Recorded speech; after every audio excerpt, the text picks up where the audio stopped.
3 sampai 5 menit setelah kejadian. 3 sampai 5 menit. Saya tidak tahu pasti. Kira-kira ya? Kira-kira 2-3 menit lah.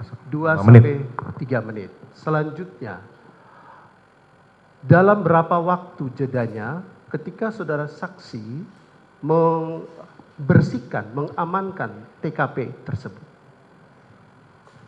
Saya tidak pernah membersihkan atau mengamankan TKP karena setelah keluar menelpon pejabat dari di Propam, kemudian memanggil Kasat Serse, maka pengamanan dan olah TKP itu sudah dilakukan oleh penyidik.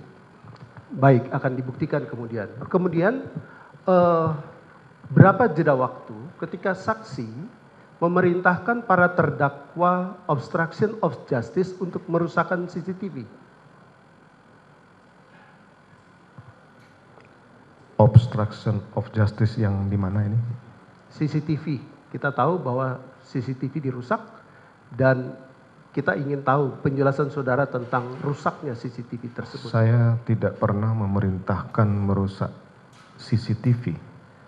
Saya hanya memerintahkan kepada AKBP Arief untuk menghapus semua rekaman CCTV yang sudah ditonton oleh AKBP Arief dan kawan-kawan.